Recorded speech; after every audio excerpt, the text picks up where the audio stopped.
The fourth companion national discourse must have come and gone, but the memory lingers on. One of the major highlights was the free medical test and distribution of free eyeglasses. As early as 8 a.m. prior to the activities of national discourse, the medical team were overwhelmed with the crowd of patients comprised of the young and old. What was the main attraction that witnessed such huge crowd as we interacted with those that hearkened to the call of free medical exercise? I just feel like since I have the opportunity, I'm here earlier, so I just feel like I'm doing my medical test. One needs to, so as to prevent sickness. In fact, it's awesome. What they have done, in fact, is very, very okay. That even if one is sick, when you come for your medical checkup, you will know that you are sick, even if you don't look sick. So when you do your medical checkup, you find out whether you are sick or not. So it's very, very good. We're here for test. This is my first time of coming to this type of. I've been going to other health, public health program, but this is the first time I'm getting what I really come here for. To check my health, the state of my health. That's quite important for everybody to do. We're growing, and the immunity, one way or the other, may be dropping as a result of environmental factors, aging and all of this. And so every Nigerian, irrespective of age, should desire to check the status of their health. Well, you can actually call it a mini pharmacy because this is where we actually dispense the drugs for the patients. Then also we try to advise them on how to use it. Before we also give them, we try to make sure that we actually give them drugs that exactly, and we can also decide that, okay, this patient, I think this one is not right for you, you can take this option. Like now, if a patient come and we see ibuprofen, we have to make sure, okay, this patient does not have a preceding ulcer or something. Then if she says yes or no, we can decide, okay, use paracetamol instead, or we can decide to go on with the drug. We're trying to run hepatitis B test for the participants here. And we'll just get to prick them and would load their blood into the strip we'll have here. And then we'll get to read the results in like some 10 minutes time. Yeah, hepatitis B is quite common and it's very virulent as well. Yeah, because it's very viable. It can get picked up from any surface because they get to thrive for very, very long. So when it is done that way, when people get to pick it up, it's very, very chronic because it affects the liver.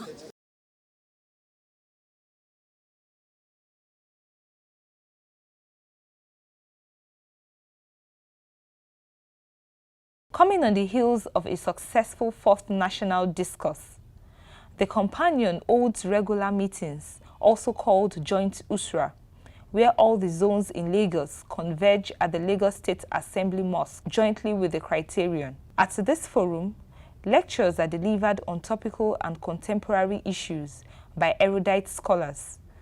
Such gatherings are always interactive as much as Islamic etiquettes are observed. August the 4th, 2019 coincided with the first Sunday of the month where such meetings are held. Delivering the lecture titled Muslim Legal Practitioners Between His Faith and Practice, Mallam Yusuf Olaolu Ali, a legal luminary, an international figure, x-rayed the various myths and misconceptions about the practice of the legal profession. Our great-grandparents didn't want people to come near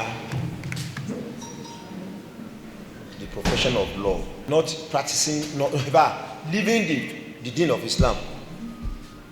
So that accounted for the late start of Muslims, especially in this part of the world, to embrace Western education. When they overcame that to a certain level, now also some professions you should not go near them. Law was number one. Of the professions they thought anybody who wants to meet Allah well should never go near. And what were the reasons? They felt that you may be lost to Islam once you went to study law, which was a carryover of the general belief before that if you ever went to school, you are likely to end up doing something else. Oh, you can never be a lawyer or a good lawyer except you join a fraternity or a court group. Another one, can you ever be a lawyer and you'll be truthful, you'll be honest? And that was what gave birth to lawyers are liars.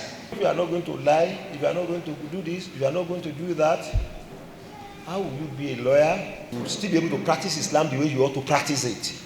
How will you be faithful to the faith if you are a lawyer?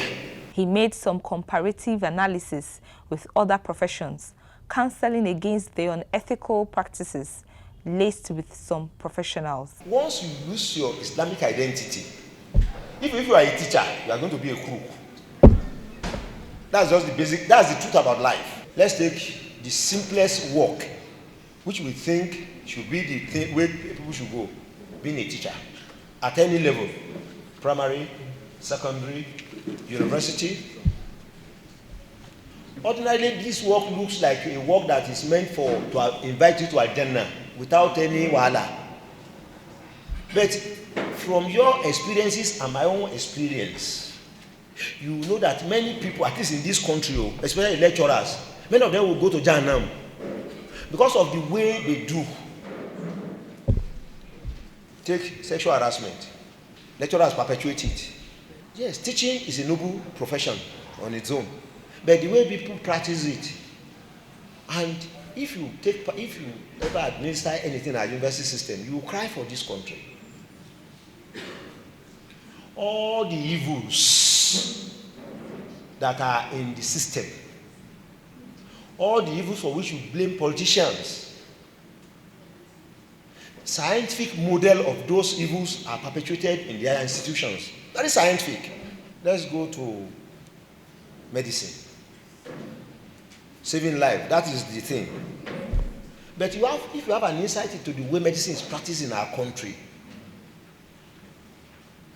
you will know that most of our own doctors will not go to Al-Jannah. Virtually every person who teaches in the university as a lecturer of medicine, all of them have practices outside. How do you justify diversion of patients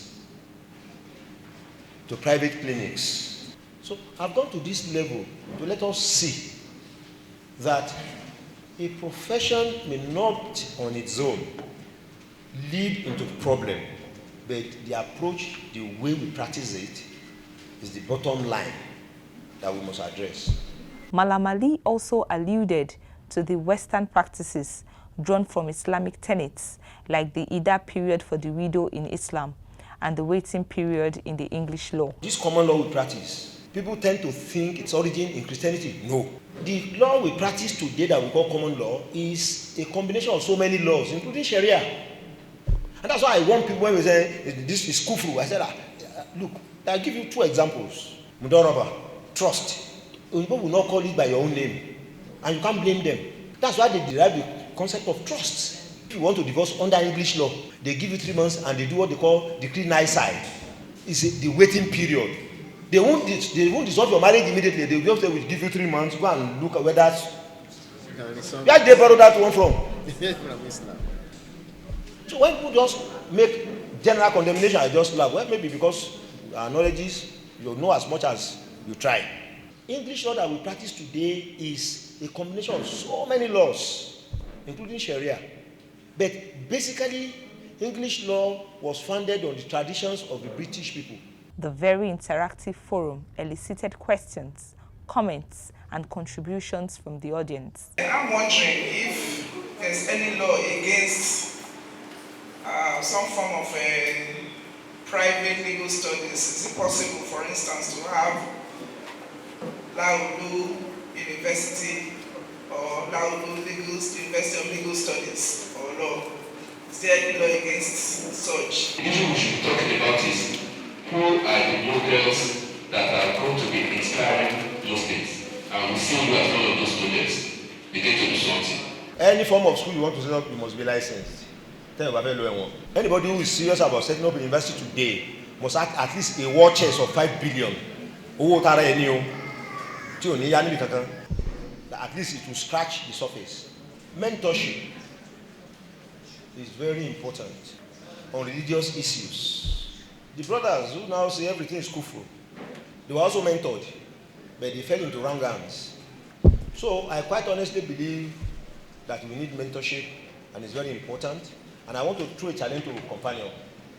Please, let mentorship be part of your program. At all your gatherings, get somebody who will just do 5 minutes talk. The Ames Media crew sought the view of the lecturer, guests and key officials of the companion, with the children and the criterion not left out. There is nothing inherently bad or that is un-Islamic in being lawyers. And that what is important is that whatever profession we find ourselves, we should try to first of all see ourselves as Muslims so that it will moderate the way we practice the profession, including law. It's a good lecture. It clarifies a lot of issues with regards to whether a Muslim can practice law or not. And I think the clarification is very important, particularly at this particular time. I think the essence of that lecture is to seek clarification and to educate people about the religion of Islam that permits studying law. Fantastic. I'm not disappointed. I expected Mallam to deliver this kind of a lecture. It accords with my earlier position that being a Muslim is an opportunity to actually be a better lawyer than to be a bad example of the profession of the Islam. Very practical, and then approaching the topic from angles that everybody can relate with. We should imbibe the ethics and the cultures that the lecturer tried to preach. All our professions all have ethics of them, and if we cultivate the habit of respecting these ethics, then we wouldn't have the issues that we have concerns about. You can see the delivery, and what is talked about relates to all professionals. Whichever way we find ourselves, there's no profession that you are not in trouble if you don't fear Allah, and if you don't have integrity, and if you don't like ethics, if you don't allow ethics of the profession to guide what you are doing. So my own advice to all professionals, whether you are a lawyer, you are an accountant, or whoever you are, is to stick to the ethics of your profession, but much more also to have the fear of Allah, that at the end of the day, we will all give accounts of whatever we do. It was an interesting lecture, a lecture that dwells on life. How do we live our life as Muslims in relation with our professions? In any profession we have to behave like a Muslim. We must put the Muslim in us in our profession, and that is the only way that we encourage every other person to come to that profession. It's a wake-up lecture to all of us, not just about lawyers, but about every professional, to know that wherever you find yourself, you must distinguish yourself as a Muslim first and foremost before whatever you have studied. And once you distinguish yourself as a Muslim, then it will be obvious that you will live a worthy example for others to emulate. I learned that it's important to have mentorship and to enforce role models in the community to ensure that people are being led successfully, and that there's a equal chance for everybody to succeed in life. Alhamdulillah Rabbil Alamin, for our guest lecturer. He has been a father. What I really appreciate in this is the input of this mentorship. That whatever we have or whoever we have today, Alhamdulillah, we are Muslim, is the spirit of that, the Islam in us, the build from MSS. So whatever the capacity we find ourselves, we should start mentoring the upcoming so they know the value of this